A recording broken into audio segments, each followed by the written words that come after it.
அவுத்து விட்டதுதான் தாமசம். அந்த பூனையை ஓடி வந்து கழிச்சோத்தானைய அரை வயிற்றுக்கு தின்னு விட்டு அரை வயிறும் கால் வயிறுமா திரும்பி போய் படுத்துக்கிடுச்சுக. அப்புறம் அந்த 100 விறகு வண்டிகள் நடுக்காட்டுல போய்கிட்டே இருந்துச்சுங்க. அப்போ மின்னல் வேகத்துல ஒரு பறவை பறந்து வந்துச்சு. அது பறவை இல்ல, பச்சி, அன்றங்கா பச்சி.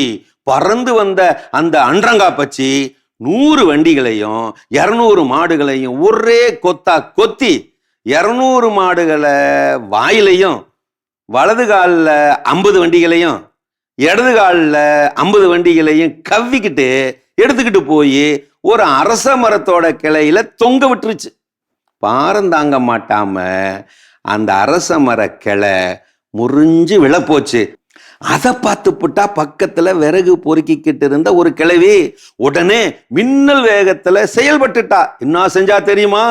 தன்னோட தலைமுடியில ஒன்ன புடுங்கினா.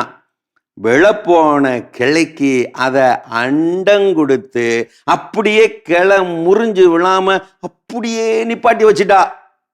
அப்பாடா, கதை முடிஞ்சு போச்சு. என்ன இப்பவே கண்ணை கட்டுதா? இந்த கதையை சொல்லிவிட்டு பேரப்பிள்ளைகளே ஆகிய எங்கள்கிட்ட எங்க தாத்தா ஒரு கேள்வியை கேட்டாரு. இவங்கள யாரு ரொம்ப கெட்டிக்காரரு?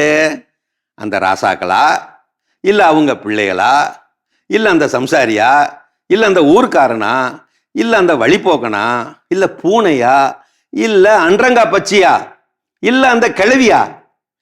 பேரப்பிள்ளைங்க ஆளாளுக்கு ஒண்ணு ஒன்னா சொன்னாங்க. சொன்ன ஒன்னையும் இல்ல இல்ல நொல்ல அதுதான் இல்ல அப்படின்ட்டாரு எங்க தாத்தா. வரிசையா எல்லாத்தையும் சொல்லிட்டாங்க. சொன்ன எல்லாத்தையும் இல்ல இல்லன்னு சொல்லிவிட்டாரு. அப்புறம் வேற யாருதான் இதுல கெட்டிக்காரரு? கதை கேட்டீங்கல்ல, நீங்களே சொல்லுங்க. இதுல யாரு ரொம்ப கெட்டிக்காரரு? தெரியலையா? சரி, நானே அவுத்து விடுறேன். வேற யாரு? தன்னோட தலைமுடி ஒன்ன புடுங்கி விழப்போன கிளைக்கு அண்டை கொடுத்து அப்படியே நிக்க வச்சிட்டாலே ஒரு கிழவி, விறகு பொறுக்கிக்கிட்டு இருந்த கிழவி. அந்த கிழவியை கட்டி மேய்க்கிற அந்த கிழவனாரு தான் அந்த ரொம்ப கெட்டிக்காரரு. கதை எப்படி?